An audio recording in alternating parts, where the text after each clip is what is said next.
الكذب وهو يدعى إلى الإسلام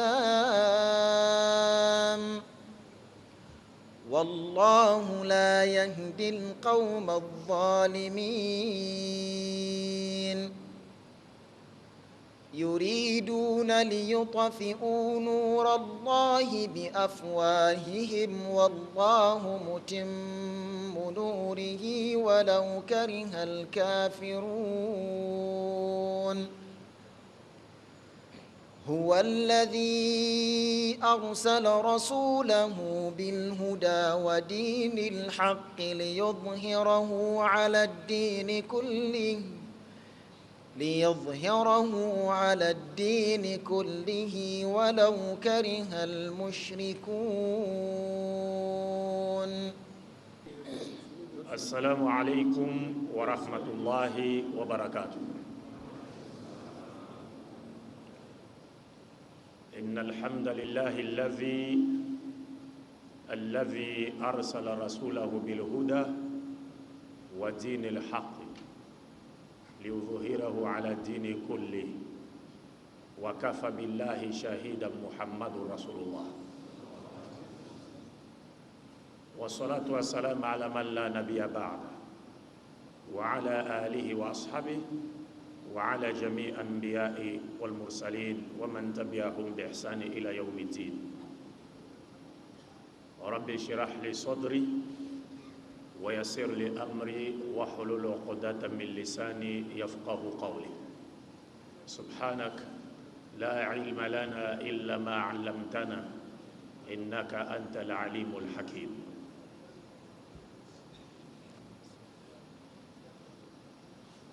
Chers frères et sœurs,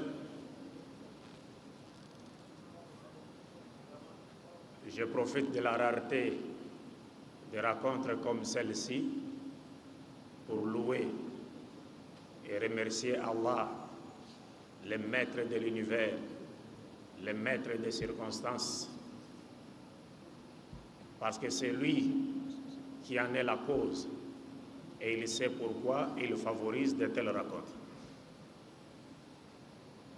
J'implore sa grâce et ses bénédictions sur notre vénéré prophète Mohammed, sur les membres de sa famille, sur ses compagnons, ainsi que sur tout prophète véritablement envoyé par Dieu dans le but de tirer l'humanité des ténèbres spirituelles vers la lumière parfaite. Et que la paix et la grâce de Dieu soient également sur tout croyant qui suivra la voie des messagers de Dieu, dont le dernier est Mohammed, jusqu'au dernier jour. Amen.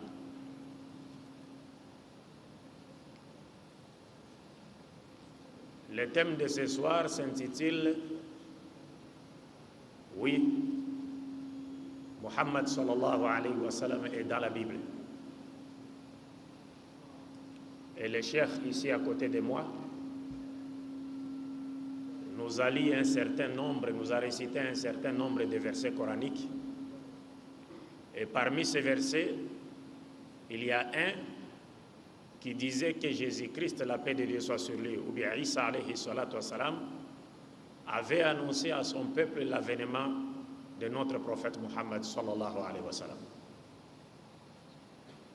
Et le Coran est plus que clair à ce sujet, parce que le Coran dit, parlant des musulmans, qu'ils suivent les messagers de Dieu qu'on trouve dans la Torah et dans l'Évangile.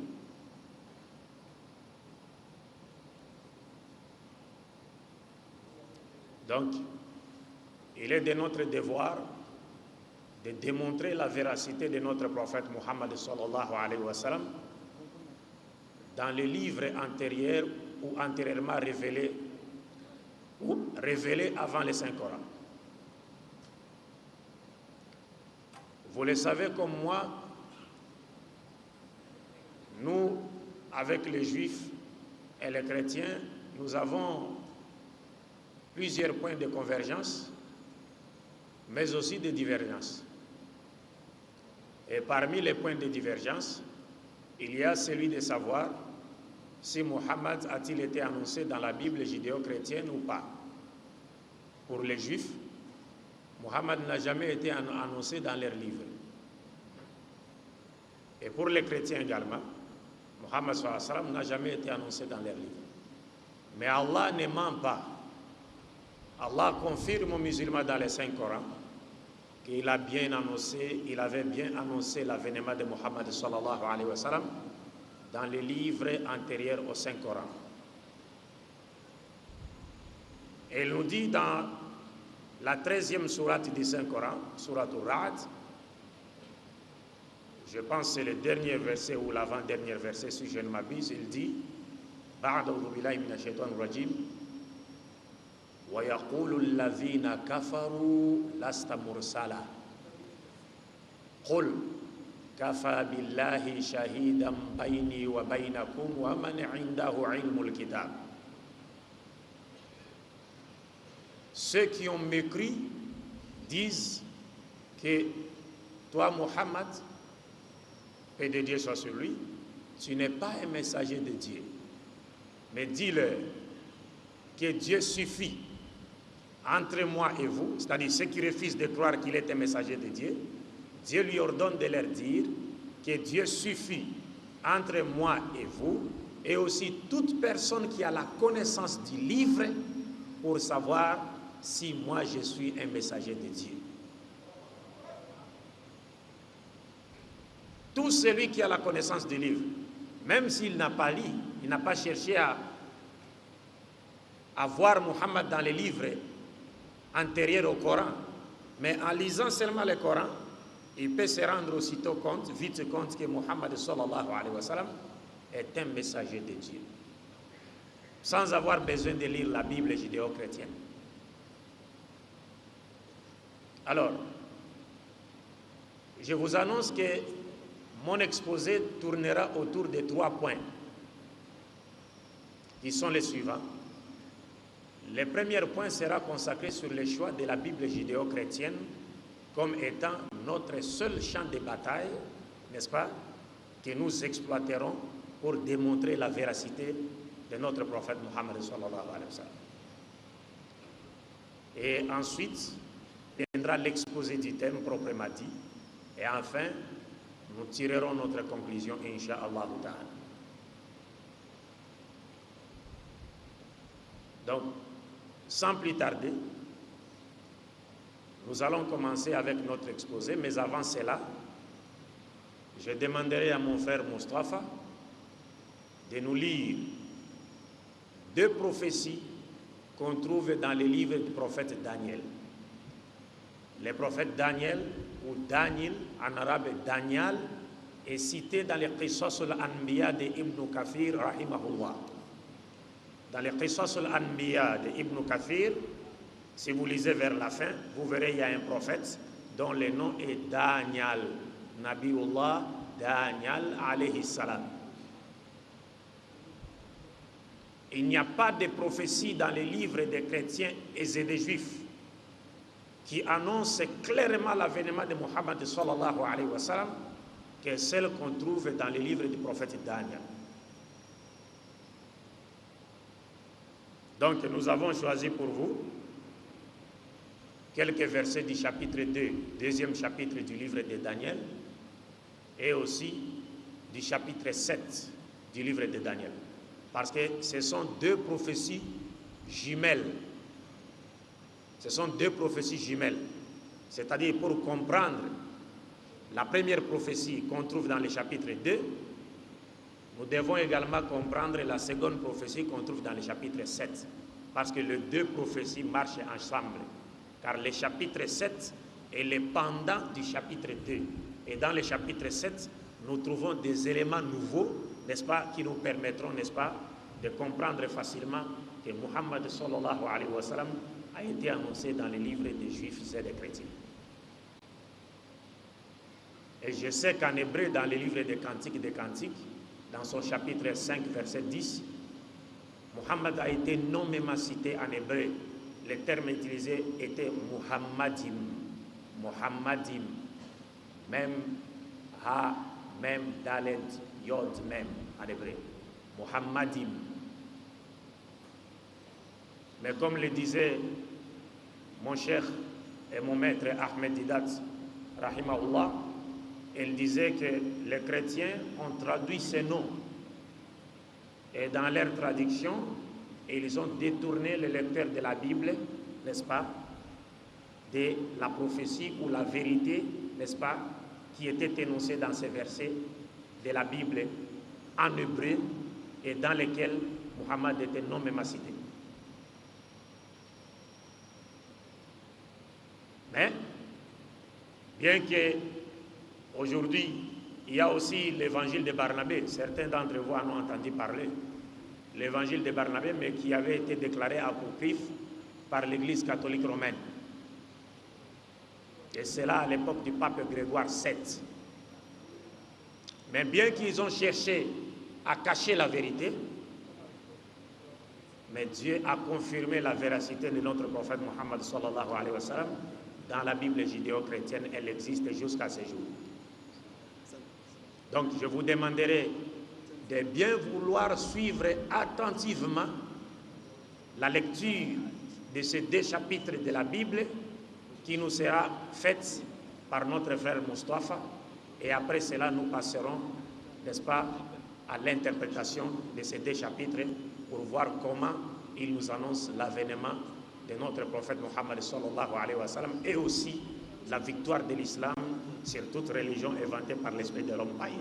Je disais donc que nous allons devoir lire chapitre 2 du livre de Daniel.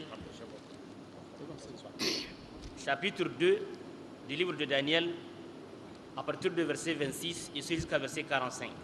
Et je me dois aussi de me mettre debout. Ce serait, les caméramans auront un problème parce que je suis obligé de me mettre debout pour expliquer ces 2 prophéties. Parce que ce sont des symbolismes prophétiques qu'on ne peut comprendre qu'avec des illustrations. N'est-ce pas? Ok. Que le roi Nabuchodonosor, le roi de Babylone, l'ancien Irak, le roi Nabuchodonosor, cette prophétie nous dit, il a eu un songe. Et le songe était celui d'une statue immense, une grande statue. Il faut me suivre très attentivement, parce que ce sont des symbolismes prophétiques. C'est une statue, mais en réalité, ce n'est pas une statue. C'est comme le prophète Mohammed sallallahu alayhi wa sallam, lorsqu'il a fait le Mi'raj, il a vu une femme qui portait de l'or, diamants, ainsi de suite. Il a demandé à Jibril alayhi wa sallam, qui est cette femme-là? C'est-à-dire, si Jibril ne lui avait pas révélé la véritable identité de cette femme, certains de nos imams allaient dire peut-être non, c'est la femme que le prophète épousera au dernier jour. Vous comprenez? Pour que cette femme fera partie des épouses du prophète Mohammed sallallahu alayhi wa sallam au dernier jour. Mais il a vu une femme, mais Jibril alayhi wa sallam lui a dit ce n'est pas une femme, c'est le monde avec ses tentations. Et cette femme a appelé le prophète. Et le prophète n'a pas répondu à son appel.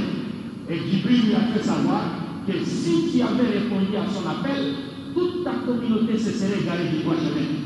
Parce que cette femme que vous avez vue n'est pas une femme, c'est le symbolisme du monde avec toutes ses tentations. Et nous sommes ici en face d'une terminologie prophétique. On nous dit que le roi Nabuchodonosor, le roi de Babylone, donc l'antique Irak, a eu un songe. Et dans ce songe, il avait vu une grande statue. Et la statue avait une forme humaine, c'est comme un être humain. La tête de cette statue était d'or, c'est-à-dire en or. La poitrine et les bras étaient d'argent, c'est-à-dire en argent. Le ventre jusqu'aux cuisses était d'airain ou bien cuivre. Les jambes, genoux jusqu'ici, chevilles, étaient de fer. Et les pieds de la statue, ici, une partie était de fer et une autre partie était d'argile. Pendant qu'il considérait la statue, il est resté badaud devant la statue parce que c'était une grande statue.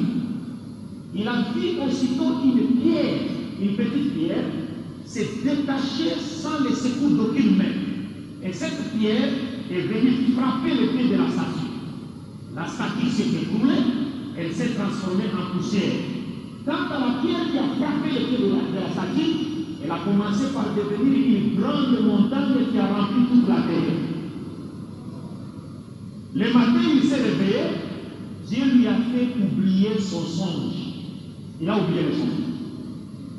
Maintenant, il fallait qu'il trouve quelqu'un qui doit d'abord lui rappeler les songes qu'il a eu, et ensuite lui en donner l'explication. C'est Dieu qui a fait cela. Parce que Nabucodonosor était entouré de marabouts, de magiciens, de sorciers qui prétendaient connaître l'avenir. Alors Dieu lui a fait oublier les rêves pour lui montrer que personne ne connaît l'inconnu si c'est Dieu. Alors Nabucodonosor a convoqué tous les magiciens et sorciers de son empire. Ils se sont présentés au palais royal. Il leur avait dit, j'ai eu un songe que j'ai oublié aussitôt réveillé. Vous savez, les marabouts, les magiciens et les autres, avant de vous dire quelque chose, il faut d'abord chercher des explications. Ils vous posent des questions. Quand vous voulez donner des indices, maintenant ils disent non, il y a ça, il y a ça, il y a ça. Mais s'il n'y a pas d'indice, on vous dit rappelez-moi ce que j'ai vu et ensuite donnez-moi l'explication. Donc quand il a dit cela, les magiciens, les sorciers, les astrologues lui ont dit, oh roi, aucun roi n'a demandé une telle chose à son peuple. Furieux, il s'est mis en colère, il a décrété que tous ces magiciens soient tués. Or, le prophète Daniel, il était encore un enfant, il faisait partie des Juifs et Nabucodonosor avait déporté à Babylone. Parce qu'après la mort du roi Salomon, vers 933 avant notre ère, le royaume d'Israël s'est scindé en deux parties. Le royaume du nord Israël, capitale Samarie, le royaume du sud Juda, capitale Jérusalem. Et vers 597, 586, 96 et 586, le roi Nabucodonosor a déporté les enfants d'Israël vers la Babylonie, à Babylone. Et le prophète Daniel et ses trois compagnons faisaient partie des déportés. Maintenant, comme ils étaient très intelligents et ils appartenaient à une race royale, Nabucodonosor avait demandé qu'on trouve des jeunes gens juifs appartenant à la race royale pour qu'ils soient formés dans son palais et commencent à les servir dans son palais. Donc le prophète Daniel, alayhi salam, et ses trois compagnons ont été choisis, mais ils ont été formés dans la science babylonienne. Donc lui, il était au palais royal. Alors quand Nabucodonosor a décrété que tous les magiciens et les sorciers soient tués, tout ce qui était dans le palais royal, le prophète Daniel était également concerné par cette sentence. Quand il a entendu cela, il est parti voir l'intendant de Nabucodonosor. Il lui a dit, écoutez, dites au roi de ne pas ordonner d'abord la mort de toutes ces personnes-là. Moi, je vais invoquer mon Dieu, n'est-ce pas? Peut-être qu'il va me révéler son songe et me donner aussi l'explication. Il était encore à faire. Le prophète Daniel et ses trois compagnons se sont mis à prier. Ils ont prié fermement à Dieu et Dieu avait révélé les songes et son explication au prophète Daniel. Donc, il a été introduit devant le roi Nabucodonosor et il lui a rappelé son songe. Oh roi, tu es le grand roi, Dieu t'a donné le pouvoir, tu règnes sur toute la terre, parce que Babylone, l'empire babylonien, au bureau babylonien, était dominé à l'époque le monde, comme l'Amérique domine aujourd'hui le monde. Voilà que tu étais dans ta couche, tu as vu ça, comme on l'a expliqué tantôt. Et Nabucodonosor a dit, effectivement, c'est ce que j'ai vu. Quelle année maintenant l'explication? Et le prophète Daniel lui a dit, la tête d'or de la statue symbolise ton royaume, l'empire néo-babylonien. Après toi, s'élèvera un autre royaume moindre que le tien. Parce que vous voyez, la valeur elle est décroissante. Ça a commencé par l'or, l'argent, les cuivres et le fer. Après toi, après ton royaume, s'élèvera un autre royaume moindre que le tien. Et après ce deuxième royaume, il y aura un troisième royaume, symbolisé par les cuivres. À partir du ventre jusqu'au genou, aux cuisses. Et après le troisième royaume, il y aura un quatrième royaume symbolisé par les jambes de fer. Comme tu as vu le pied de la statue en partie de fer et en partie d'argile, ce quatrième royaume sera d'abord divisé en deux plus grandes parties, puis en 10 petites parties symbolisées par les 10 orteils de la statue.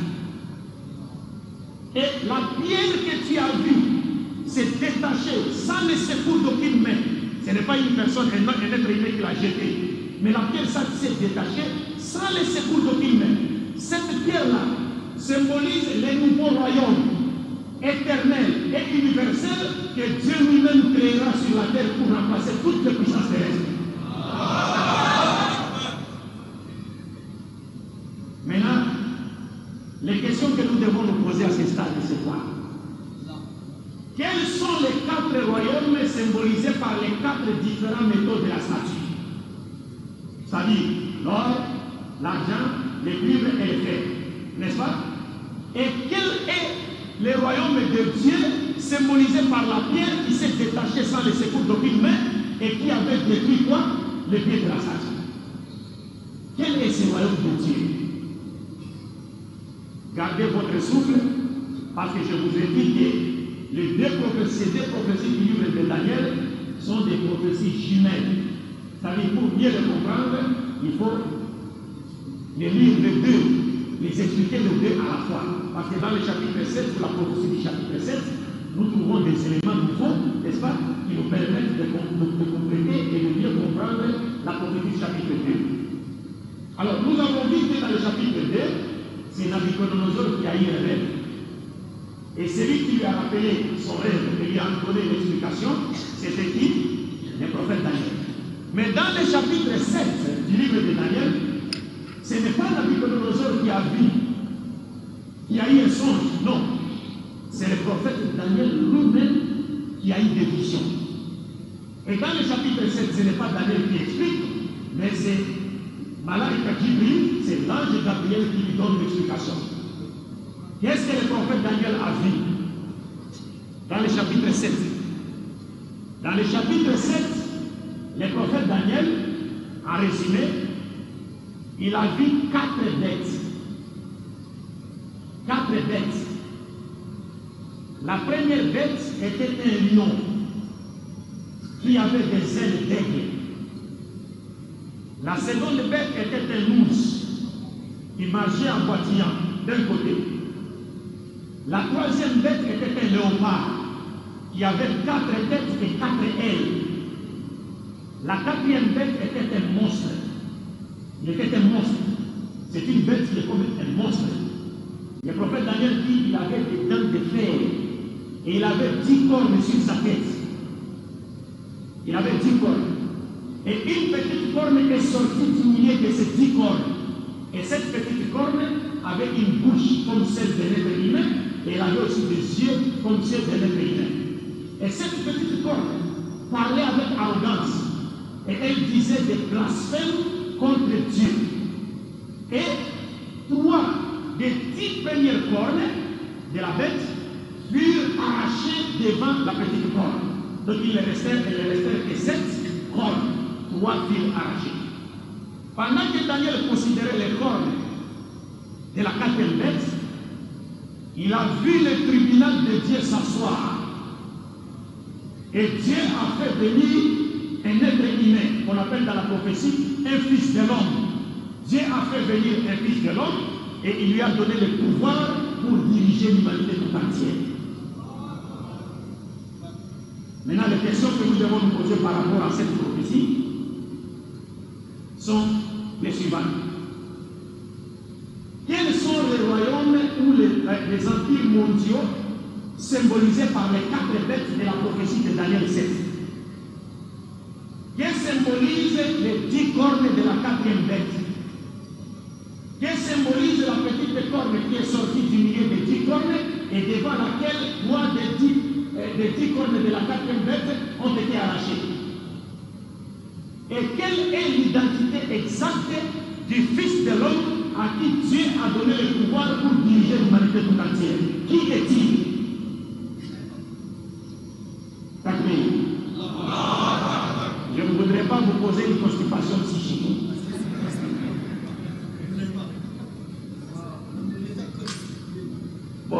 en tout cas, je me dois de me résumer à l'extrême. Nous allons rapidement. Sinon, ce sont des prophéties qui doivent être répétées calmement. Parce que ça demande beaucoup d'acrobatie intellectuelle.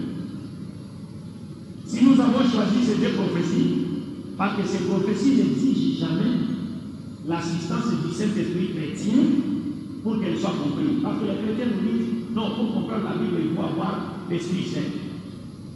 Alors qu'ici, ce sont des données historiques qui expliquent ces deux prophéties.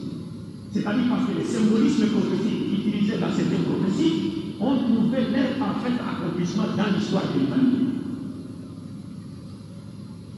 Maintenant, nous allons essayer, n'est-ce pas, de venir défendre les questions de ces deux prophéties. Nous avons vu dans les... Parce que je vous rappelle que nous sommes en face de quatre royaumes, avec la seule différence que ces quatre royaumes ou empires mondiaux ont été symbolisés dans la seconde prophétie de la statue par quatre différents métaux. L'or, l'argent, les cuivres et quoi? Les fer. Mais par contre, au chapitre 7, ces quatre empires mondiaux sont symbolisés par quatre bêtes. Les lions, l'ours, les léopards et les monstres. Et le fils de l'homme du chapitre 7, c'est celui qui a la mission de venir inaugurer le royaume de Dieu symbolisé par la pierre dans le chapitre 2. Ce royaume de Dieu n'est pas symbolisé par une croix, la croix chrétienne. Elle n'est pas symbolisée par une étoile de David. Non, elle est symbolisée par une pierre. On doit chercher à voir quelle est la religion qui a le symbolisme de la pierre. Donc nous sommes en face de deux prophéties dont l'objet est le même. Maintenant, nous allons essayer de fondre les questions pour faire ressortir quatre questions dont les réponses nous permettront de faire quoi? De comprendre les prophéties. Maintenant, on peut dire ceci. Quels sont les quatre royaumes ou les quatre empires mondiaux symbolisés dans la prophétie de Daniel 7 par quatre différents métaux correspondant aux quatre différentes bêtes de Daniel 7? Vous m'avez compris? Je dois me répéter? C'est compris? Alors, on peut formuler la question de la manière suivante.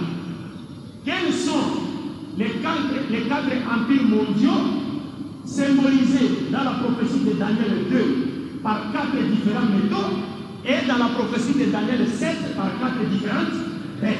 Quels sont ces empires-là?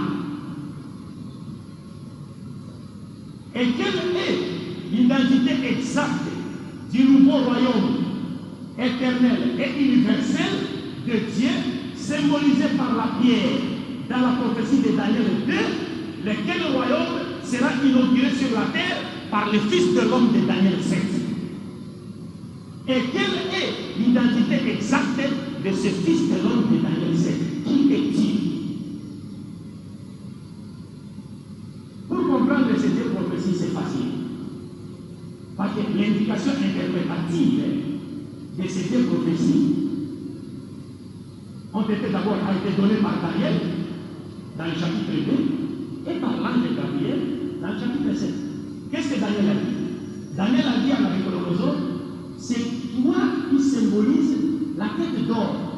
C'est toi, Nabuchodonosor. C'est-à-dire la tête d'or symbolisait l'empire néo-babylonien de Nabuchodonosor. À partir de là, on nous fournit déjà la clé, n'est-ce pas, de l'interprétation de cette prophétie. Il nous reste maintenant à savoir quels sont les royaumes qui ont succédé au royaume babylonien. Nous allons rentrer dans l'histoire. Et vous allez voir que dans la prophétie de Daniel 7, le royaume babylonien est symbolisé par un lion. Et effectivement, en Irak, c'était comme ça. C'est-à-dire, l'empire babylonien était symbolisé par un lion ailé avec des ailes. C'est comme ça, c'est historique.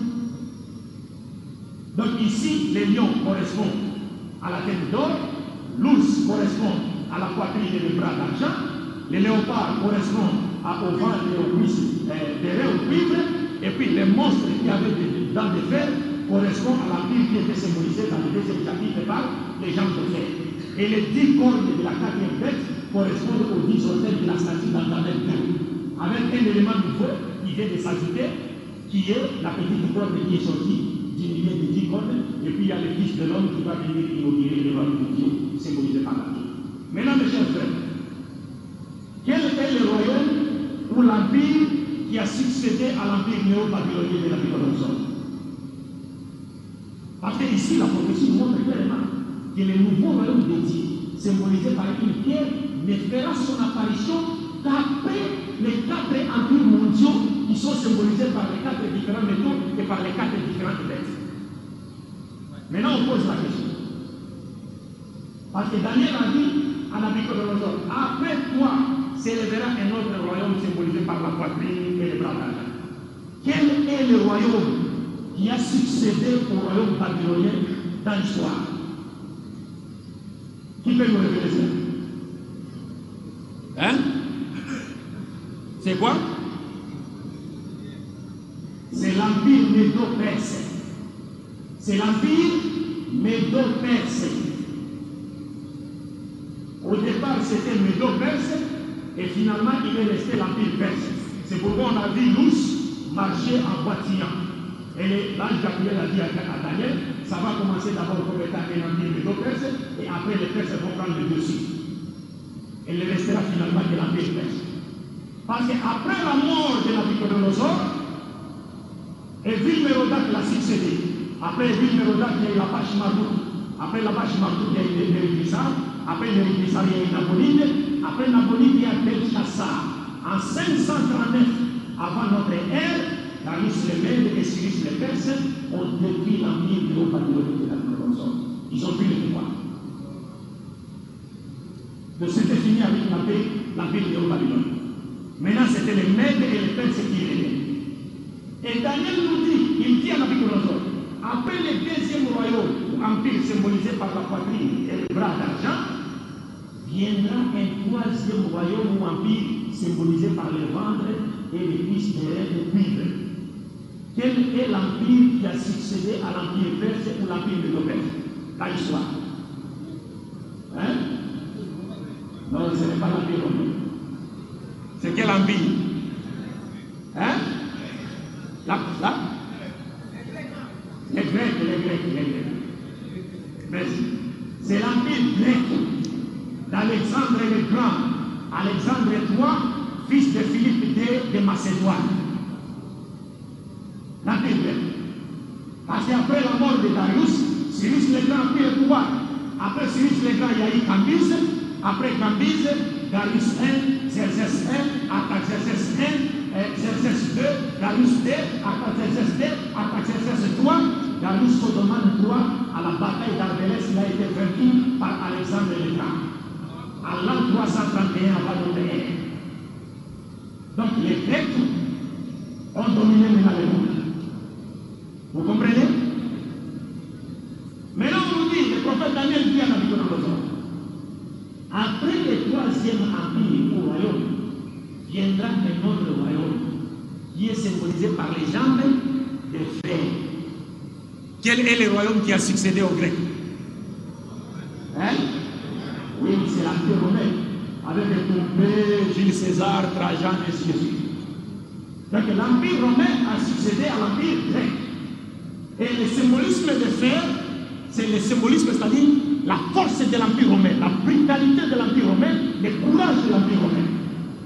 C'est pourquoi il a été symbolisé par les fers, qui brisent tout. Mes chers frères et sœurs, suivez-moi attentivement. C'est l'empire romain, le quatrième empire, qui est symbolisé dans la deuxième prophétie par un monstre qui avait des dents de fer. Maintenant, le prophète Daniel, paix de Dieu soit sur lui, a dit à Nabucodonosor, puisque tu as vu les pieds en partie d'argile, en partie de fer et en partie d'argile, c'est-à-dire le quatrième empire, donc l'empire romain, sera d'abord divisé en 2 grandes parties, puis développé en 10 petites parties. Quand est-ce que l'empire romain s'est divisé en 2 grandes parties? Hein? Quand? D'abord, ça a commencé avec l'empereur Dioclétien, c'est-à-dire vers l'an 284. Il a commencé déjà avant notre ère de Jésus. Il a commencé déjà par établir une différence. Non, c'était après notre ère, pas avant notre ère. Dans l'ère vulgaire, il a commencé par établir une différence entre l'Orient et l'Occident. Mais la division est devenue effective après la mort de l'empereur Théodore le Grand, ou Théodose le Grand, à l'an 395 de notre ère. Donc, après la mort de Théodose le Grand, ou Théodore le Grand, l'Empire romain s'est divisé en deux grandes parties.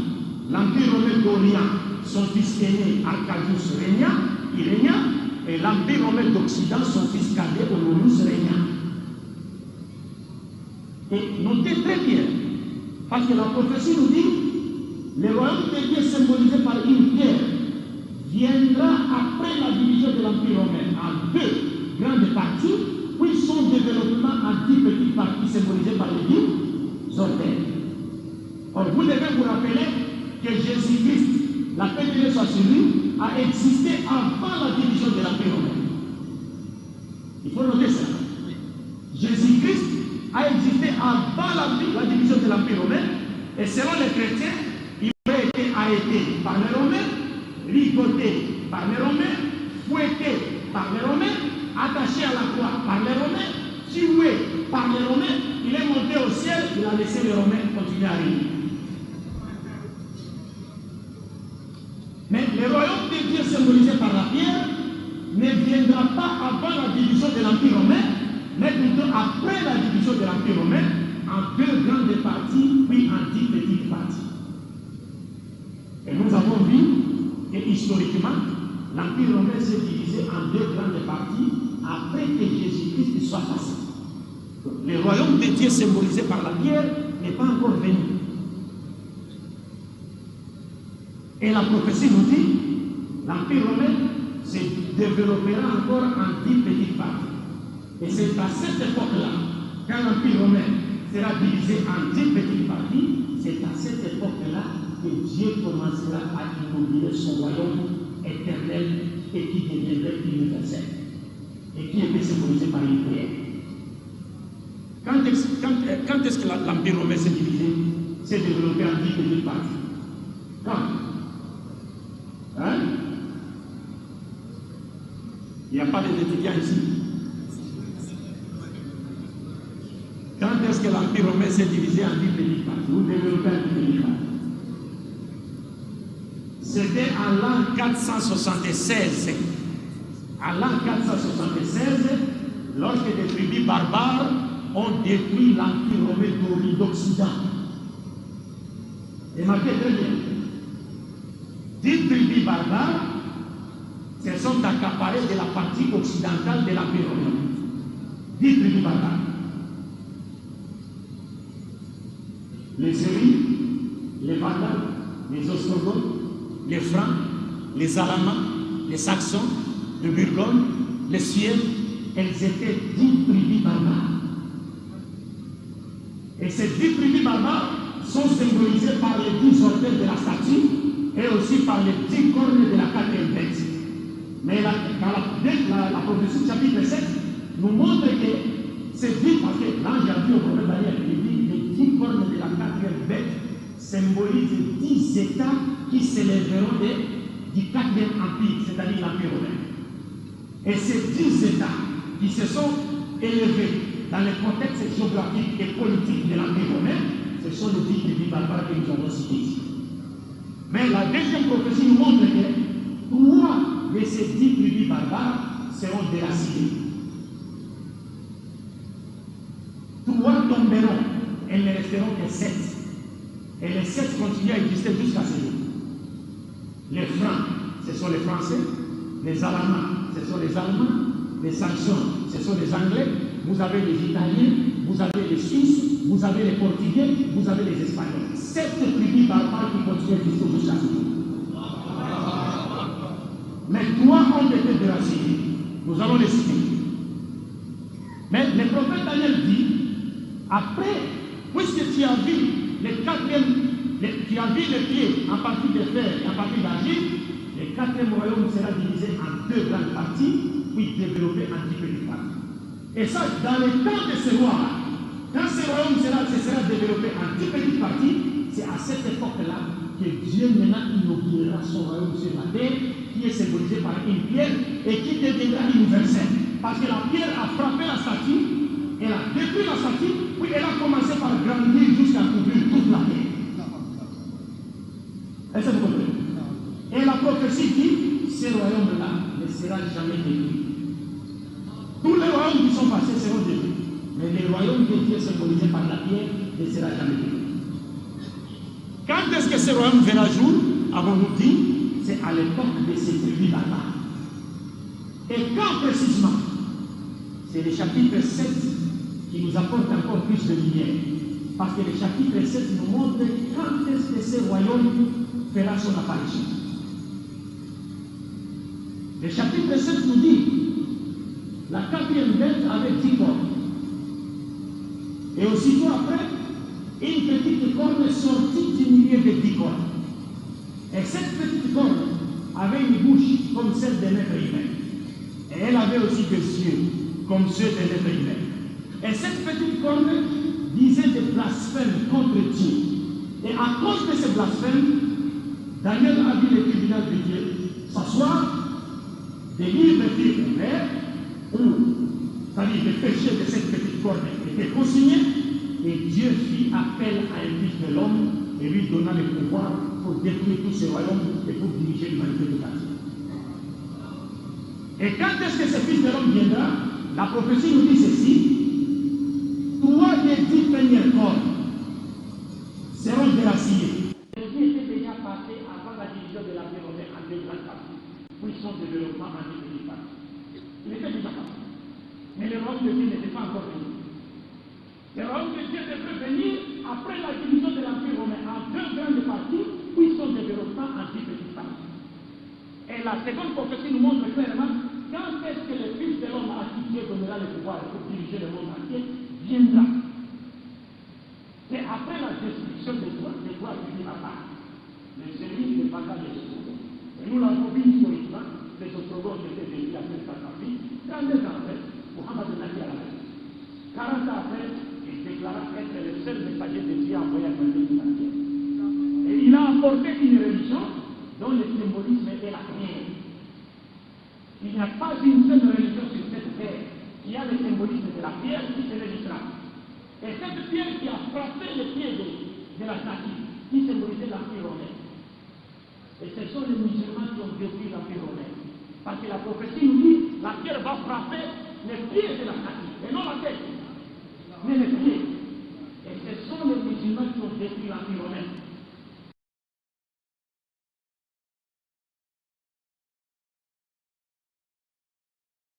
Parce qu'après que l'Empire romain se soit divisé en deux grandes parties, et après la chute de la partie occidentale de l'Empire romain, Constantin avait déplacé la capitale à Constantinople. Et l'Empire était devenu l'Empire byzantin. C'est-à-dire toute la force de l'Empire romain s'était dorénavant concentrée en Orient. Et à cette époque-là, les musulmans ont arraché à l'Empire byzantin des villes et des pays. La Mésopotamie, l'Égypte, la Syrie, la Palestine et toute l'Afrique du Nord ont été arrachés de main de l'Empire byzantin. C'était là la force. Et vers 1453 de notre ère, Constantinople, devenu aujourd'hui Istanbul, tomba entre les mains des musulmans turcs à travers Mohammed Afan, Mohammed II. Est-ce que vous comprenez? Et maintenant, lorsqu'on regarde la prophétie, parce que les chrétiens disent non, le Fils de l'homme là, c'est Jésus. Nous disons non. Ce Fils de l'homme ne peut pas être Jésus. Parce que Jésus, lui, a existé avant la division de l'Empire romain. Or, le Fils de l'homme qui vient, lui, il viendra après la division de l'Empire romain en deux grandes parties, puis son développement en 10 petites parties. Et j'ai le livre des chrétiens ici.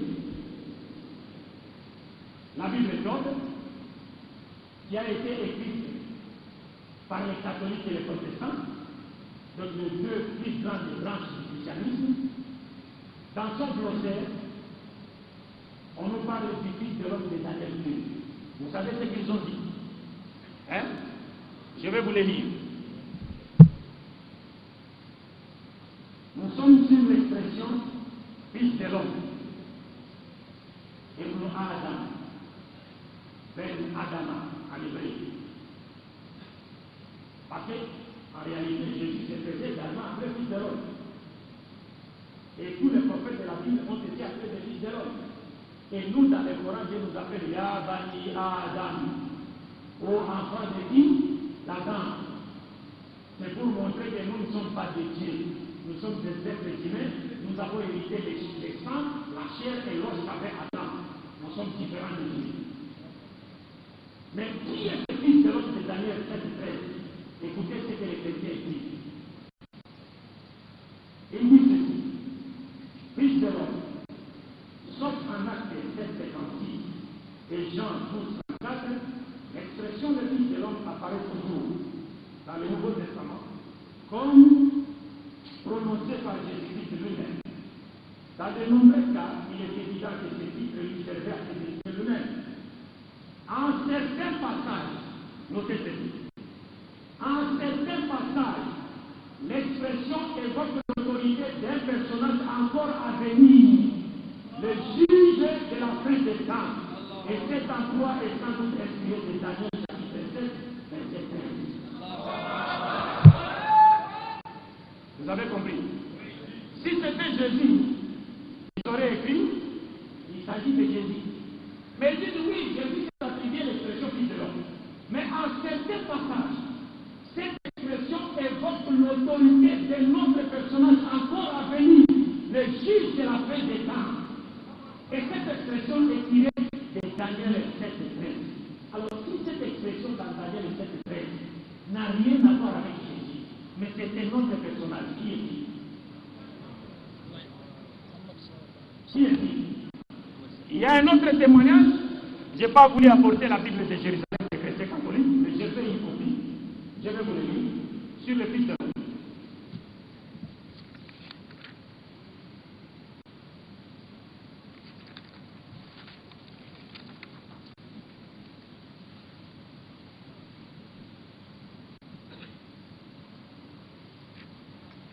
On lit un commentaire de l'autre dans l'introduction du livre de Daniel, dans une Bible qu'on appelle la Bible de Jérusalem.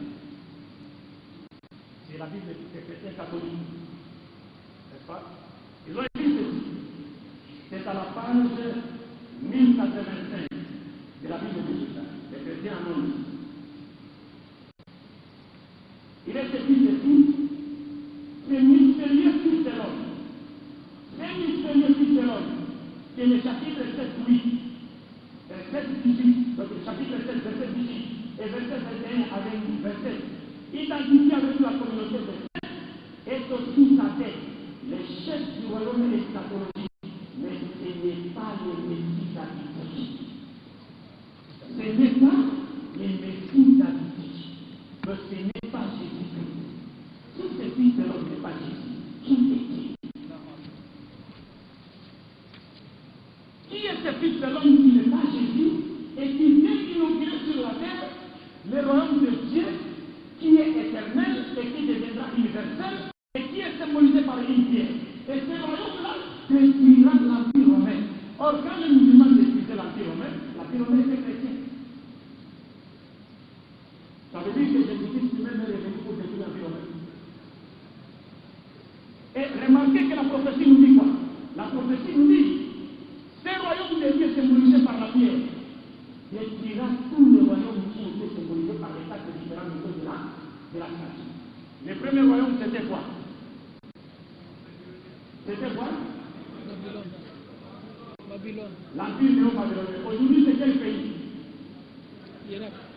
C'est l'Irak, islamique. C'est fini. Le deuxième royaume, c'était quoi? La Perse. Perse, aujourd'hui quoi? Iran. Iran, islamique. Et le troisième, c'était quoi? La Grèce et les quatre Roms. Et nous avons, maintenant l'islam commence à nous les Roms pour que la prophétie s'accomplisse. Et remarquez que la prophétie nous dit, la pierre qui a frappé le pied de la statue, après avoir détruit la statue, cette pierre a commencé par grandir jusqu'à ce qu'elle a ouvert quoi? Elle a fait quoi? Elle a grandi jusqu'à faire quoi? A rempli tout cela? La pierre a rempli tout cela? Elle a commencé par grandir petit à petit jusqu'à remplir quoi? La terre.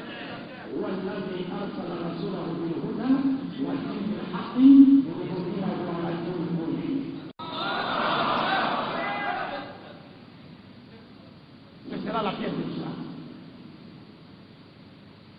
Donc les fils de l'homme dont il est question dans Daniel 7, qui vient inaugurer le royaume de Dieu symbolisé par une pierre dans Daniel 7, dans Daniel 2, ce fils de l'homme c'est Mohammed sallallahu alayhi wa sallam. Et la pierre de Daniel 2, c'est le symbolisme de l'islam. Et aucun chrétien jusqu'à la fin du monde ne me contredira. Parce que j'ai fait beaucoup de débats sur ce sujet avec des pasteurs chez moi, et la plupart d'entre eux se sont convertis à l'islam. Et Jésus-Christ lui-même a parlé de cette pierre. Je vais vous donner deux autres petites prophéties avant de conclure. Dans la parabole des vignerons homicides,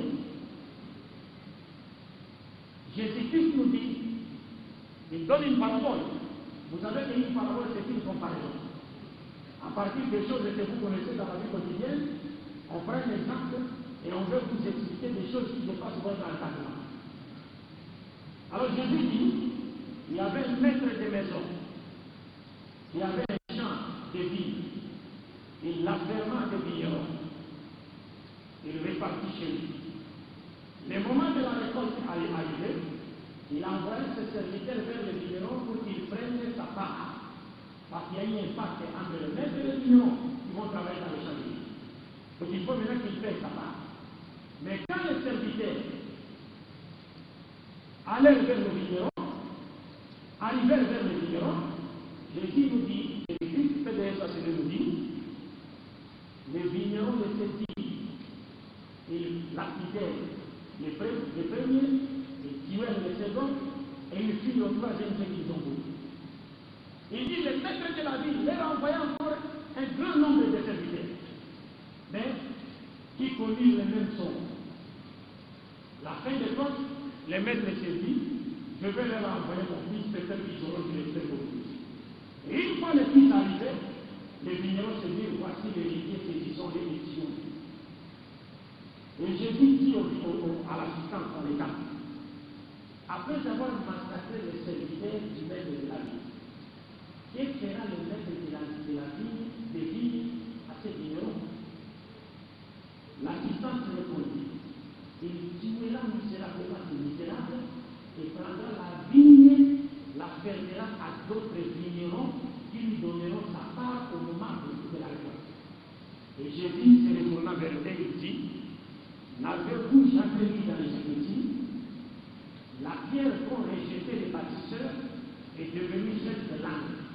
Et cela est merveilleux à nos yeux, puisque cela est venu du Seigneur. Et il dit aux Juifs, c'est pourquoi je vous dis, le royaume des cieux vous sera enlevé et sera donné à une autre nation qui en produira le fruit. Quiconque tombera sur cette pierre, qui identifie cette nation à une pierre, quiconque tombera sur cette pierre, se brisera. Et celui sur qui la pierre tombera, s'écrasera. Allahu Akbar. Allahu Akbar. Allahu Akbar. Donc les maîtres de la vigne ici, c'est Dieu. Les serviteurs qu'il a envoyés vers les vignerons, ce sont les prophètes. Et les vignerons, ce sont les juifs. Et qu'est-ce que les vignerons faisaient aux serviteurs du maître de la vigne? Ils les tuaient. ويقتلون النبيين بغير الحق وضربت عليهم الذله والمسكنه وباءوا بغضب من الله ذلك بانهم كانوا يكفرون بايات الله ويفعلون ايه؟ ويقتلون النبيين بغير الحق. Ils ont tué les messagers de Dieu. Maintenant, après avoir tué les messagers de Dieu, Jésus dit, que fera maintenant les maîtres de la vie, c'est-à-dire Dieu, aux Juifs qui ont tué les messagers?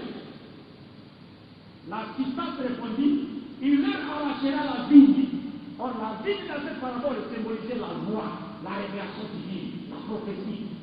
Il leur arrachera la vigne, le pouvoir prophétique, le pouvoir législatif divin, et les donnera, la donnera à une autre nation.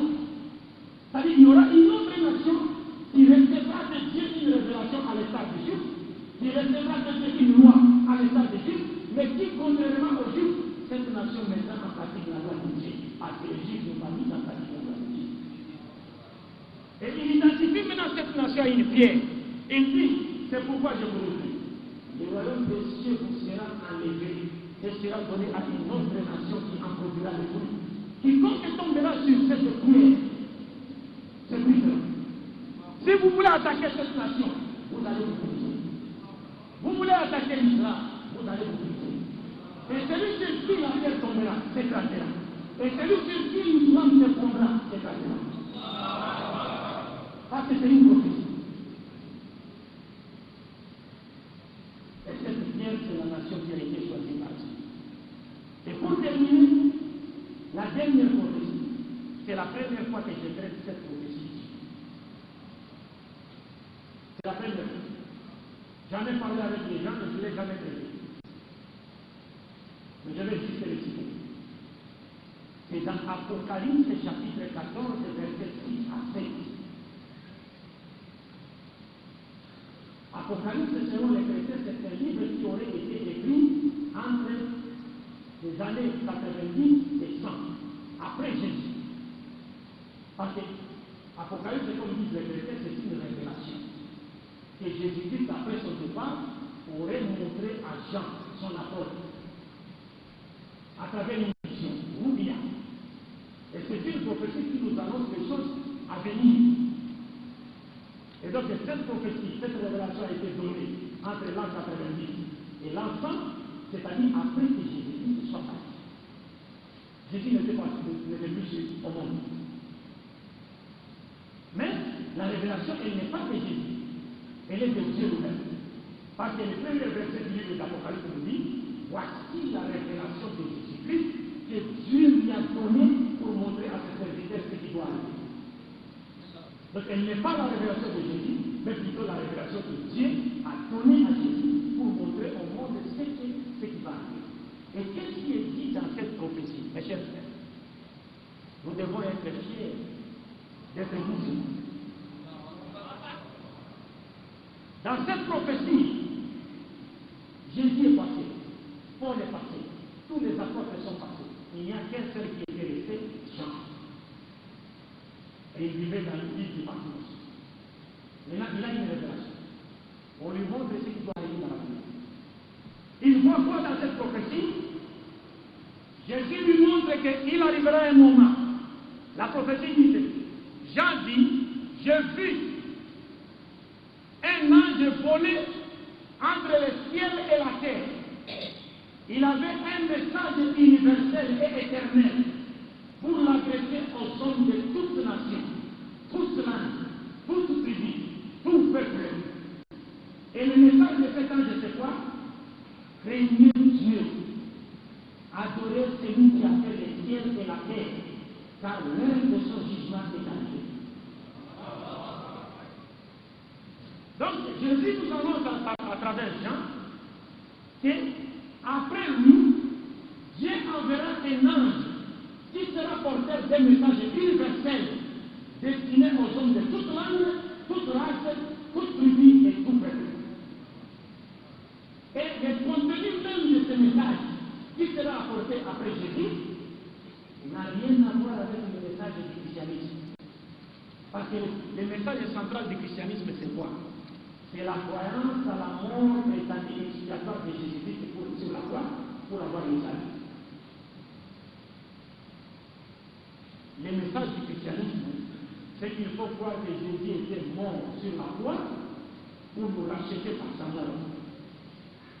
Parce que les chrétiens disent quoi? Les chrétiens disent Adam et Ève, Adam et Hawa ont commis un péché. Dieu ne pouvait pas pardonner ces péchés-là. Pour que ces péchés soient pardonnés, comme le péché a été commis contre Dieu, et que Dieu était un être infini, donc ces péchés avaient une valeur infinie. Donc pour que ces péchés soient pardonnés, il fallait offrir à Dieu un sacrifice d'une valeur infinie. Or, les êtres humains étant finis, personne d'entre nous ne pouvait offrir à Dieu un tel sacrifice. Il aurait fallu que Dieu lui-même, qui est infini, puisse venir sur la terre sous forme humaine, qu'il puisse se faire arrêter par ses propres créatures, ligoter, crucifier, tuer, pour que nous soyons pardonnés. Est-ce que vous comprenez? C'est-à-dire qu'on a commis un péché contre Dieu, et pour que ces péchés soient pardonnés, il faut que Dieu vienne lui-même et se fasse tuer par ceux qui ont commis un péché contre lui, pour ensuite les pardonner. Voilà les chrétiens. Alors j'ai dit un thème par rapport à quelque chose par rapport à ce sujet, que j'ai intitulé le christianisme d'origine divine ou satanique. Parce que finalement, donc, c'est une parenthèse. Finalement, lorsque nous lisons la Bible, vous savez, Jésus-Christ disait au Juif, j'ai eu un débat avec un abbé français, abbé 10 pages, sur Internet. Il a écrit un livre intitulé Judas est en enfer. Judas, c'est le disciple qui avait trahi Jésus dans la Bible, pour qu'il soit tué. Maintenant, il écrit un livre Judas est en enfer.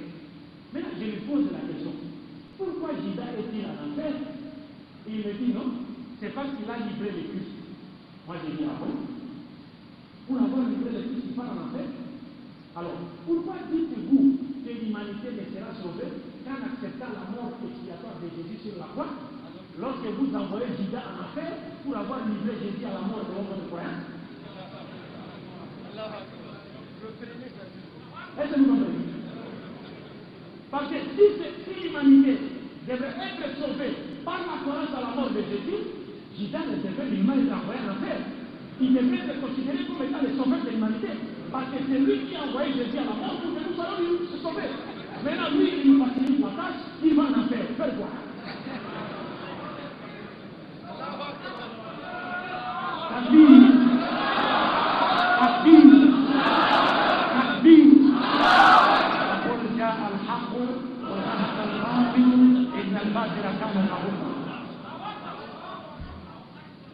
Alors, lorsqu'on lit la Bible, vous savez ce qui se passe.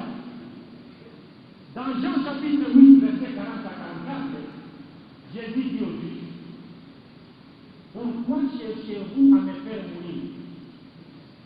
Moi, un homme qui vous ai dit la vérité, que j'ai entendu de Dieu. Vous les Juifs, vous prétendez être les enfants d'Abraham. Mais Abraham n'a jamais cherché à tuer quelqu'un qui a apporté une vérité qu'il a entendu de Dieu. Donc vous n'êtes pas enfants d'Abraham. Il leur dit, en cherchant à me tuer, vous ne voulez qu'accomplir l'œuvre de votre père Iblis, qui était meurtrier dès le commencement. C'est-à-dire le Christ, Jésus, accuse tout celui qui veut le tuer de vouloir accomplir la volonté de Christ de Satan. Comment voulez-vous qu'un acte que le Christ lui-même qualifie de satanique puisse être salvatrice pour l'humanité? Et vous savez ce que Jésus a dit à Pilate? Il a dit à Pilate, malheur à l'homme qui m'a livré entre tes mains pour que je sois tué. Il serait mieux qu'il ne soit pas né, car il a commis un plus grand péché. Moi je dis, mes chers frères et sœurs, Jésus n'a pas dit, heureux, il est béni, l'homme qui m'a livré entre tes mains, parce qu'en me livrant à la mort, l'humanité sera sauvée. Mais il dit, malheur, malheur à l'homme qui m'a livré entre tes mains, et il serait mieux qu'il ne soit pas né, car il a commis un plus grand péché. C'est-à-dire, le fait de livrer Jésus pour qu'il soit mis à mort, le Christ appelle cela un plus grand péché. Comment voulez-vous que l'acte que le Christ qualifie de plus grand péché puisse être un moyen de salut pour l'humanité?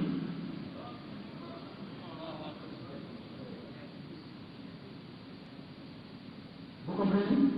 Donc nous avons beaucoup à dire là-dessus. Donc bref, on ferme la parenthèse. Apocalypse 14 nous annonce que Dieu enverra un ange après que Jésus soit passé. Cet ange sera porteur d'un message universel.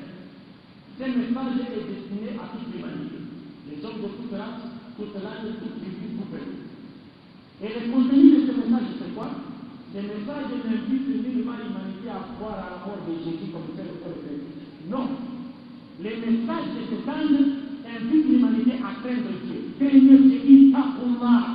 Craignez Dieu, adorez celui qui a fait le ciel. C'est ça le message. Maintenant, quel est cet ange qui a été envoyé après que Jésus soit parti et qui était porteur d'un message universel? Et à qui avait-il donné ce message? Et on nous dit dans la prophétie que cet ange, dans la Bible dit que cet ange s'est tenu entre le ciel et la terre quand il a donné ce message. Wallahi, le prophète Mohammed a vu Jibril assis entre le ciel et la terre. Il n'y a pas un seul prophète après que Jésus soit passé qui a prétendu avoir reçu de Dieu un message universel à travers un ange, si ce n'est Mohammed. Et il a vu Jibril assis entre le ciel et la terre. Et qui lui a dit, je suis messager de Dieu et tu es messager de Dieu. Et le message de Mohammed, il ne vit jusqu'à la fin. Car chaque fois que le prophète commençait sa khutbah, il disait toujours, il y a Ayohan Nasu qui est là. Le message tourne autour de la fin de Dieu. Donc pour finir, mes chers frères et sœurs, donc je vais me permettre de dire que je suis résumé, bien que j'ai été long, mais j'espère encore longuement cette route, parce qu'il y a beaucoup de preuves scientifiques et historiques à avancer pour confirmer la véracité de Mohammed Sallallahu. Donc parce que le royaume de Dieu, la religion de Dieu, symbolisée par la pierre, fera son apparition après la division de l'Empire romain en deux grandes parties, puis son développement en 10 petites parties. Et l'islam avec Mohammed sallallahu alayhi wa sallam est venu juste après cette division. Et l'islam est la seule religion qui est symbolisée par l'univers. Le christianisme a son symbolisme, la croix. Et le judaïsme, l'étoile de la vie et la forme. Et le fils de l'homme, le chapitre 7, c'est le prophète Mohammed sallallahu alayhi wa sallam, parce que les chrétiens eux-mêmes reconnaissent et disent que ce fils de l'homme-là n'est pas Jésus. C'est un autre personnage encore à venir. Le juge de la fin des temps. Et le prophète a dit, moi et le jour du jugement, nous sommes comme celui-là. Celui qui ne croit pas moi. Wallahi nafsi biyad. La yasma bi Yahudi, wala nasrani. Suma yamu, wala yu'minu bima ursiltu bihi ila kana min ahli an-nar. وصلى الله على سيدنا محمد وعلى آله وأصحابه وعلى جميع الأنبياء والمرسلين. السلام عليكم ورحمة الله وبركاته. Il faut dire sincèrement, aujourd'hui nous avons appris beaucoup de choses. Le frère Abdul Majid a fait un autre développement, plus scientifique, plus rationnel, en tout cas pour convaincre les derniers renégats, les derniers réfractaires du monde chrétien, qu'effectivement, le prophète Mohammed sallallahu alayhi wa sallam qui a été annoncé dans la Bible, il s'agit effectivement de Mohammed sallallahu alayhi wa sallam que nous connaissons aujourd'hui, n'est-ce pas? Parce que les chrétiens parlent de la pierre angulaire ou la pierre d'achoppement. Là également, le frère Al-Majid vient de faire une démonstration scientifique comme quoi cette pierre ne peut pas être Jésus-Christ, parce qu'il a dit, les chrétiens disent que Jésus-Christ a été tué 3 jours, 3 nuits.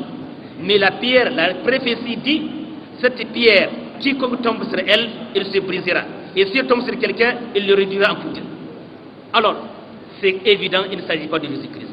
C'est pour dire, une fois de plus, nous remercions très sincèrement le frère Al-Majid. En tout cas, nous avons appris beaucoup de choses en tant qu'étudiants de théologie comparée. Et nous demandons en tout cas aux autres étudiants qui sont intéressés par cette discipline, parce qu'aujourd'hui, c'est une arme redoutable.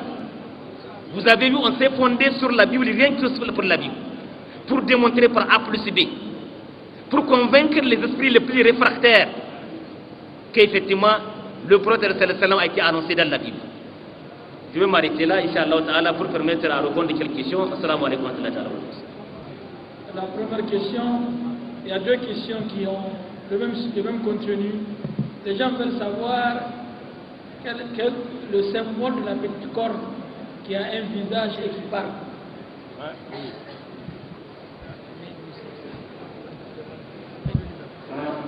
Assalamu alaikum wa rahmatullah. Oui, effectivement, c'est un élément qui m'a échappé. C'est-à-dire, pendant mon intervention, j'ai cité la petite corne, mais je n'ai pas donné l'explication de la petite corne. Je remercie les frères qui m'ont rappelé ce point très important. La petite corne, c'est le symbolisme de la papauté. La papauté catholique. Le pape, c'est-à-dire le pouvoir papal. Elle est symbolisée par la petite corne. Et cette interprétation est adoptée par tous les chrétiens non catholiques. Ce sont seulement les catholiques eux-mêmes qui refusent. Parce que s'ils reconnaissaient que la papauté a été symbolisée par la petite corne, et ça suivra que l'Église catholique enseigne des blasphèmes. Parce qu'on dit quoi? On dit la petite corne était en train de dire des blasphèmes contre Dieu. C'est-à-dire les doctrines de la mort. Parce que vous devez savoir que toutes les églises de la chrétienté sont issues de l'Église catholique romaine. C'est elle qui est la mère de toutes les églises de la chrétienté. C'est la première église. Et elle est appelée l'église catholique romaine. Ce n'est pas l'église catholique de Jérusalem ou l'église catholique palestinienne. Jésus n'a jamais été un romain. Mais elle est appelée l'église catholique romaine. Parce que c'est une église qui est là pour propager les coutumes de Rome. Donc elle a été symbolisée par la petite corne, c'est-à-dire c'est le symbolisme d'un pouvoir religieux et politique. Et c'est le pape, à partir du pape Léon le Grand vers le 4e siècle, 4e et 5e siècle, qui s'habille comme les femmes de la Bible. C'est elle qui s'habille comme les femmes de la Bible. Est-ce que vous comprenez? Donc en réalité, la Bible est un livre qui appartient aux femmes musulmanes. Parce que ce sont eux qui respectent les préceptes de la Bible en s'habillant d'une manière décente. Mais malheureusement, nous voyons même certaines femmes musulmanes qui ont été influencées par la culture moralement animale de l'Occident, n'est-ce pas, se mettre aux côtés des ennemis de l'islam pour attaquer leurs sœurs. Alors que le problème n'est pas celui de la domination de l'homme sur la femme, mais c'est un problème de pacte entre Dieu et la femme. Ça n'a rien à voir avec l'homme. Une question. Qu'est-ce que le sens de l'expression tirée de la Bible? Il n'y a pas de pardon sans effusion de sang.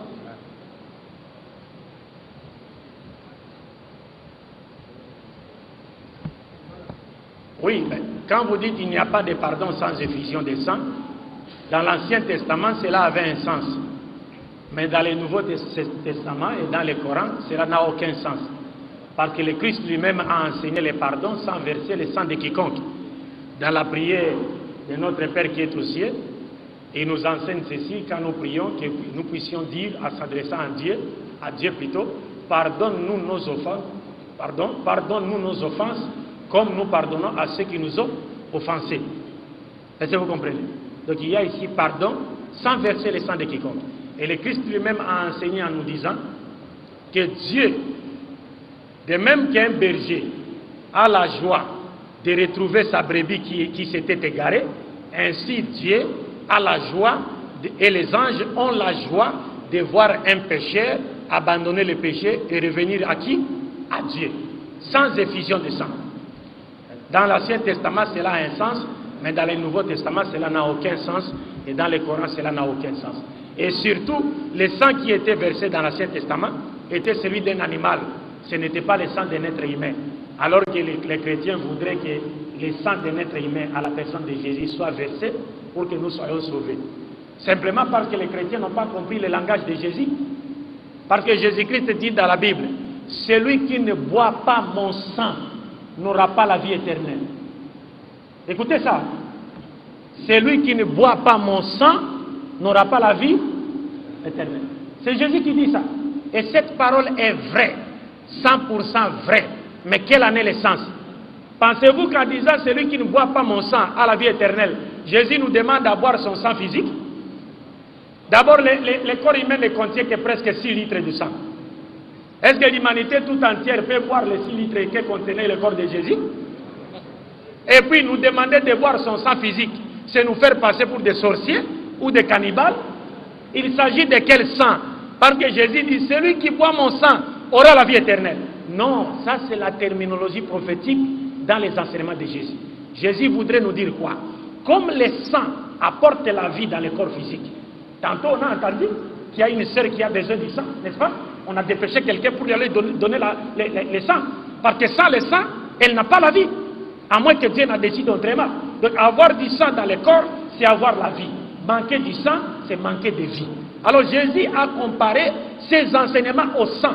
C'est-à-dire de même que le sang physique donne la vie dans le corps physique, ainsi les enseignements de Jésus sont comparables à un sang spirituel qui nous donne la vie spirituelle. C'est pourquoi il a dit dans Jean 5, 24, en vérité, je vous le dis, celui qui écoute ma parole et qui croit en celui qui m'a envoyé, c'est-à-dire celui qui m'obéit simultanément dans tout ce que j'ordonne et interdit de la part de Dieu, et qui croit en Dieu qui m'a envoyé, a la vie éternelle. Il ne vient point au jugement, mais il passe de la mort à la vie. Vous voyez? Donc ce sont ces enseignements qui donnent la vie éternelle. Ce n'est pas le sang physique de Jésus. Mais les chrétiens sont simplement victimes de la constipation spirituelle. Donc ils digèrent mal la parole de Dieu et font dire à Jésus-Christ ce qu'il n'a pas dit. Les chrétiens disent que pour comprendre la Bible, il faut être assisté par le Saint-Esprit. C'est quoi le Saint-Esprit? Les chrétiens sont-ils assistés par le Saint-Esprit pour comprendre la Bible?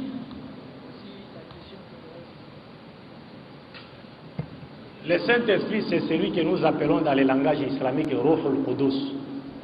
Ruh al-Qudus. Et chez nous, c'est aussi l'ange Gabriel. Et c'est aussi une puissance particulière de la part de Dieu qu'il met sur ses serviteurs. Parce que Dieu dit dans le Coran, La tajidu qawma yu'minuna billahi wal yawmil akhir yuwadduna man hadda Allahu wa rasul.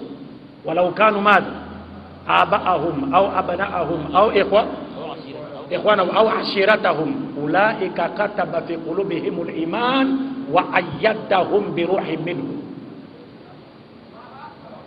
Est-ce que vous comprenez? Mais pour les chrétiens, quand ils nous disent non, pour comprendre la Bible, il faut avoir l'Esprit Saint. Mais si les chrétiens devraient avoir l'Esprit Saint pour comprendre la Bible, on n'aurait pas trouvé de divergence chez les chrétiens sur la personne de Jésus.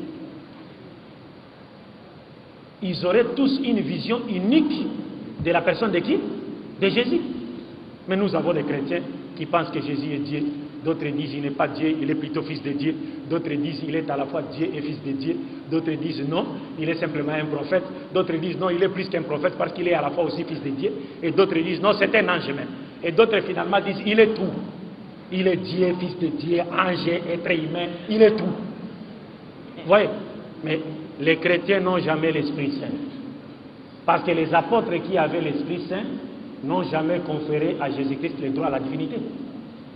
Pas du tout. L'autre fois, j'ai donné un exemple. Dans Jean 9, 17, Jésus-Christ a guéri un aveugle de naissance. Et devant lui, les gens ont posé à cet aveugle la question de savoir qu'est-ce qu'il pensait de celui qui lui a rendu la vue. Et un aveugle de naissance, il a répondu que celui qui m'a rendu la vie par la permission de Dieu, c'est un prophète de Dieu. Mes chers frères, demandez aux chrétiens qui sont nés pourtant voyants. Ils sont nés voyants. Cet homme était né aveugle. Jésus lui a rendu la vie par la permission de Dieu. On lui pose la question devant Jésus. Qui est Jésus? Il répond, c'est un prophète de Dieu. Demandez aux chrétiens nigériens ici qui sont nés voyants. Qui est Jésus? Ils vous diront, il est Dieu. Alors, entre eux et cet aveugle de naissance, qui est véritablement aveugle? Vous comprenez? Donc, les chrétiens n'ont pas l'Esprit Saint et nous n'avons pas nécessairement besoin de l'Esprit Saint pour comprendre la Bible. Nous, surtout les musulmans, nous comprenons la Bible plus que les chrétiens. Pourquoi? Parce que nous avons Al-Furqan, le Coran qui nous permet de lire la Bible et de faire la différence entre la vérité et le mensonge, le bien et le mal. C'est notre tamis, Al-Furqan. C'est ça notre force. Allahu Akbar. Donc, la demande de question, parce qu'il y a une question hier à laquelle le chef a répondu, on va lui permettre de le faire. Voici une dernière question à ta main. C'est un musulman qui dit chaque fois qu'il discute avec les chrétiens, il accuse le prophète Mohammed sallallahu alayhi wa sallam d'être sanguinaire. Qu'est-ce qu'il faut leur répondre? Alors il faut le comprendre. S'il le dit, peut-être il a entendu quelque part. Naturellement, il ne l'a jamais lu dans le Coran et moins encore dans la Sunna. C'est pourquoi moi je dis que quand j'étais en Égypte avec mes professeurs en religion comparée, je suivais les enseignements de ce prêtre chrétien qu'on appelle Zakaria Boutros, qui a fait beaucoup de livres contre l'islam. Donc j'ai donné un exemple hier, quand il dit aux musulmans, pourquoi vous nous demandez de devenir musulmans? Lorsque votre Dieu Allah a dit à Muhammad, paix sur lui, فَإِن كُنْتَ فِي شَكٍّ مِمَّا أَنزَلْنَا إِلَيْكَ فَاسْأَلِ الَّذِينَ يَقْرَؤُونَ الْكِتَابَ مِنْ قَبْلِكَ. Oh Muhammad, si tu es dans le doute dans ce que nous t'avons révélé, demande à ceux qui lisent les livres avant toi, donc al-Yahoud ou al-Nasara. Donc on demande à votre prophète, s'il a des doutes, s'il veut dissiper ses doutes, qu'il aille se renseigner auprès des juifs et des chrétiens. Et vous nous demandez à nous de devenir des musulmans. Voilà des shubhat. Alors quand j'ai entendu cela, j'ai dit à mes professeurs, ils ont répondu à cela, mais j'ai apporté ma petite contribution. J'ai dit, mais ça c'est l'ignorance. Parce que d'abord les prophètes eux-mêmes ont répondu, la ashoukou wa la as'al. Je n'ai pas de doute et je ne demande pas. Et si Dieu savait que les prophètes ne doutaient pas, et donc il ne pouvait pas demander, pourquoi lui a-t-il dit cela? Parce qu'il dit, fa'in kunta, charte. Pourquoi? J'ai trouvé que les chrétiens n'ont pas simplement compris le style coranique. Et pour réfuter cette shubha, j'ai utilisé un verset dans la sourate Zukhruf pour lui montrer qu'est-ce que Dieu voulait dire aux prophètes. Les prophètes ne doutaient pas. Depuis le commencement de la révélation, il a dit, même si on mettait le soleil sur ma main droite, la lune sur ma main gauche, je n'abandonnerai jamais. Quoi? Ma mission. Pas du tout. Même si on me donnait toutes les richesses du monde. Déjà, dès le commencement de sa mission, il ne doutait pas. Comment allait-il douter maintenant? Alors j'ai dit, non, ce sont des ignorants. Et pour les prendre facilement dans notre piège, j'ai cité un verset dans la sourate Zukhruf, verset 45. Le verset dit, Was'al man arsalna min qablika min rusulina aj'ala lirrahman alihatan yu'badun. Regardez ça. Le verset, Dieu dit au prophète, demande aux messagers que nous avons envoyés avant toi. Avons-nous ordonné aux êtres humains d'adorer un autre Dieu qui est le miséricordieux? Dieu demande aux prophètes de demander aux messagers, pourtant ils ne sont plus là. Ils sont déjà morts. Comment allait-il demander aux messagers alors ils ne sont plus là? Que veut dire ce style du Coran? Où est-ce que les prophètes allaient trouver ces messagers? Ils étaient déjà morts. Mais dans le style du Coran, comme cela est expliqué dans un petit tafsir pas par mépris, non, ce sont des notes. Même dans Jalalayn, qui a expliqué, très bien expliqué ce verset plutôt, il a dit, c'est un style du Coran, quand Dieu s'adresse au prophète en ces termes, en lui citant les prophètes qu'il avait envoyés avant lui, c'est pour dire que si on vous cite en témoignage les prophètes qui ont été envoyés avant vous, c'est-à-dire ce que nous t'avons révélé est vrai. C'est comme si je suis avec le frère Ibrahim, n'est-ce pas? Donc il est connu dans la communauté nigérienne comme une référence de confiance, de sincérité, d'honnêteté. Maintenant, le frère Mustafa m'a remis quelque chose pour que je la donne à une personne. Et j'ai donné cette chose à la personne. Mais une fois de retour, il me demande, est-ce que tu l'as donné? Tu lui as donné ça? J'ai dit oui, je lui ai donné. Demande au frère Ibrahim. Alors lui, il sait qu'Ibrahim, c'est quelqu'un, lorsqu'il est cité, il n'y a pas de doute. Donc c'est la vérité. Vous voyez? Et après cela, j'ai réfuté avec un verset de la Bible. Dieu dit à Nabi Ibrahim dans la Bible, il lui demande d'immoler son fils. Mais quand Nabi Ibrahim avance sa main pour vouloir immoler l'enfant, qu'est-ce que Dieu lui dit dans la Bible? Il lui dit, oh Abraham, n'avance plus ta main sur l'enfant, car je sais maintenant que tu as foi en moi. Mes chers frères et sœurs, Dieu dit, n'avance plus ta main sur l'enfant, car je sais maintenant que tu as foi en moi. Est-ce qu'avant cela, Dieu ne savait pas? Alors pourquoi a-t-il dit je sais maintenant, comme s'il ignorait qu'Abraham, par la grandeur de sa foi, était prêt à lui offrir qui que ce soit en sacrifice? Mais Dieu le savait, mais il lui a demandé de le faire. C'est une leçon pour nous, pour montrer que faire verser le sang humain en sacrifice pour Dieu est un acte que font les païens et que les croyants qui se réclament d'Abraham ne doivent en aucune manière imiter. Est-ce que vous comprenez? Donc c'était comme ça. Maintenant, la dernière question, hier qu'on a promis en tout cas de répondre, c'était est-ce qu'un musulman peut marier une chrétienne dans le but de la ramener à l'islam? Voilà la question, la seule question qu'on a reçue hier et par rapport auquel le conférencier devrait ne pas nous répondre, de compte tenu du contexte qu'on a dû reporter pour aujourd'hui. Assalamu alaikum. Je remercie le frère pour la question. Mais avant de répondre à cette question, j'ai oublié une partie relativement à la question précédente. Pour dire que l'islam n'est pas une religion de violence. Vous savez comme moi que le prophète a vécu à la Mecque, il a fait 13 ans. C'est 13 ans à la Mecque. Mais il n'a jamais levé sa main pour frapper qui que ce soit. L'ordre de se défendre a été donné à Médine, qu'on trouve clairement dans la sourate al-Hajj. Pour la première fois, Allah a donné l'ordre. أذن للذين يقاتلون بأنهم ظلموا وإن الله على نصرهم لقدير. C'est à Médine que l'ordre a été donné pour la première fois aux musulmans de se défendre. L'islam ne s'est jamais propagé par l'épée. L'épée que l'islam a utilisée et continue à utiliser jusqu'à ce jour, c'est l'épée de la vérité. Un point entré. Alors, moi, quand je débat avec les pasteurs, je cite des versets dans l'Ancien Testament. Lorsque vous lisez dans Nombre chapitre 31, Nombre 27, vous verrez qu'il est dit que Dieu avait demandé à Moïse d'ordonner aux enfants d'Israël d'exterminer au moins 7 ou 9 nations autour des enfants d'Israël.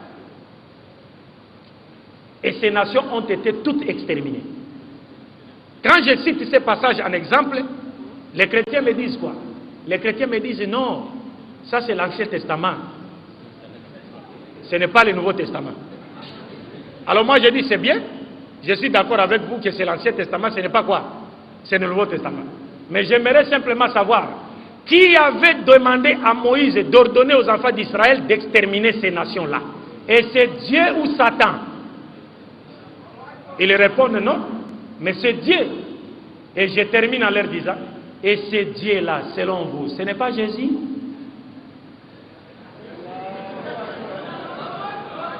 Si Jésus est Dieu, si Jésus-Christ est Dieu selon votre croyance, donc c'est lui qui a ordonné le massacre de ces peuples-là. Par conséquent, il ne peut pas venir faire l'hypocrisie dans le Nouveau Testament en disant moi je n'aime pas les tueries. Alors, quand j'ai dit cela au pasteur, le pasteur m'a regardé, il m'a fait ça. Toi. Est-ce que vous comprenez? Takbir. C'est comme aujourd'hui avec la question du terrorisme. L'islam est contre le terrorisme. Le Coran nous dit celui qui tue une âme innocente, c'est comme s'il a tué toute l'humanité. Et celui qui sauve une âme, c'est comme s'il a sauvé toute l'humanité. Donc nous sommes contre le terrorisme. Nous sommes contre nos frères à nous propres qui sèment la barbarie partout. Mais ceux qui font le djihad, nous sommes avec eux jusqu'à la fin des temps.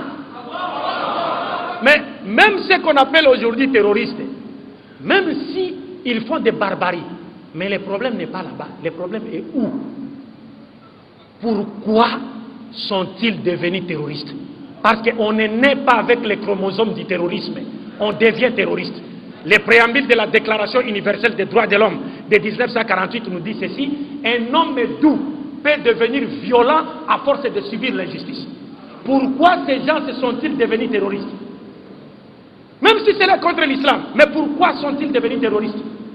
Vous voulez mettre fin à la présence des moustiques dans votre maison, alors que vous n'avez pas encore pris soin d'assainir le milieu qui est malsain. Vous pouvez utiliser l'insecticide comme bon vous semble, mais vous ne mettrez jamais fin à la présence des moustiques dans votre maison, tant que vous n'aurez pas assaini les milliers qui est marchés. C'est la politique injuste de l'Occident contre le monde musulman qui crée ce qu'on appelle aujourd'hui les terroristes. C'est cela la vérité. Alors je termine avec la dernière question. Est-il autorisé à un musulman d'épouser une femme chrétienne? Est-il autorisé à un musulman d'épouser une femme chrétienne? Nous ne pouvons pas être des extrémistes. Il faudrait que nous répondions tel que le Coran nous le recommande. Oui, il est autorisé à un musulman d'épouser une chrétienne. Mais quand? Il est autorisé à un musulman d'épouser une chrétienne. Mais quand? Et puis, quelle chrétienne? Wal muhsanatu min alladhina utul kitab. Muhsanat, c'est-à-dire les femmes vertueuses parmi ceux à qui nous avons donné les livres. Dieu n'a pas dit aller chercher une chrétienne qui porte le collant, ou mini-jupe, ou kenzo, ou qui a changé la couleur de sa peau, ou qui porte, c'est pas des mèches, et tu te dis, voilà ma chrétienne. Non, c'est pas celle-là. Wal muhsanat min alladhina utul kitab. C'est-à-dire les femmes vertueuses parmi ceux à qui nous avons donné les livres. Et quand faut-il l'épouser? Quand? C'est-à-dire, mais ce que je voudrais dire ici, c'est que on ne peut épouser une femme chrétienne, même si elle est vertueuse, que lorsqu'il n'y a plus de filles musulmanes mariables dans la société. Ça, c'est le premier point. Parce qu'à l'époque de Omar ibn Khattab, radiallahu anhu, il y avait un sahaba qu'on appelait Huzaifa ibn al-Yaman, qui avait épousé une chrétienne. Omar ibn Khattab, ayant appris cela, il lui avait envoyé une lettre et lui a ordonné de divorcer avec cette femme chrétienne en lui disant ceci: veux-tu s'aimer la fitna dans la communauté? Je t'ordonne de divorcer avec cette femme. Pourquoi Omar ibn Khattab lui a dit qu'il va s'aimer la fitna? Parce que les femmes, des filles musulmanes mariables sont encore là. Et vous sortez pour aller chercher une chrétienne. Mais alors, qui va épouser ces filles-là? Donc Omar a cassé ce mariage. Pour qu'on ne s'aime pas la fitna. Mais quand il n'y a plus de filles musulmanes mariables dans la société, on peut épouser une fille chrétienne vertueuse. Mais quelle chrétienne? Tu vas épouser quelle chrétienne? Tu vas épouser une chrétienne dont la fin sera l'enfer? C'est-à-dire, tu épouses une femme chrétienne, mais quand elle meurt, si toi tu es musulman, tu as pratiqué ta religion, tu vas au paradis et lui, elle va en enfer? Parce que inna allazina kafaru min ahli al-kitab wal mushrikina fi an-nar jahannam. والذين كفروا من أهل الكتاب منهم من لقد كفر الذين قالوا إن الله هو المسيح ابن مريم لقد كفر الذين قالوا إن الله ثالث ثلاثة. Tu as une femme chrétienne qui croit que Jésus est Dieu, qui croit que Jésus est fils de Dieu. Donc toi musulman, tu meurs, tu vas au paradis, et elle meurt et va en enfer. C'est celle-là que tu vas épouser. Hein? Quelle chrétienne faut-il épouser quand il n'y a plus de filles musulmanes mariables dans la société? Ce n'est pas n'importe quelle chrétienne. Il faut chercher une chrétienne. Il y a des conditions que les oulémas ont établies. Il faut chercher une chrétienne qui croit en l'unicité de Dieu et qui n'a pas la haine de notre religion, l'islam, et moins encore la haine de notre prophète Mohammed sallallahu alayhi wa sallam. Tu ne peux pas avoir une femme chrétienne dans la maison, mais qui est ton prophète, qui n'aime pas Mohammed. Comment vivre avec une telle femme? Et mes chers frères et sœurs, vous savez les grands dangers lorsqu'on épouse une femme chrétienne qui croit que Jésus est Dieu, ou qui croit que Jésus est fils de Dieu. C'est-à-dire, si tu étais parti vivre avec elle ailleurs, toi tu meurs, elle reste avec les enfants, ou alors la justice lui donne le droit de garder les enfants. C'est-à-dire, elle va les amener où c'est? En allant à l'église, les enfants vont adopter la foi chrétienne. Donc ils vont finir par croire que Jésus est qui? Jésus est qui? Le fils de Dieu. Et Dieu. Ça veut dire quoi? Ça veut dire, toi musulman, tu as eu des enfants avec cette femme chrétienne, Des enfants qui sont devenus chrétiens, en d'autres termes, tu as fourni à Satan des soldats dans son armée pour combattre Dieu. C'est-à-dire, tu as fourni à Satan des soldats pour combattre Dieu. Dieu dit Jésus n'est pas Dieu. Tes enfants, à toi un musulman, disent non, il est Dieu. C'est pourquoi finalement, les oulémas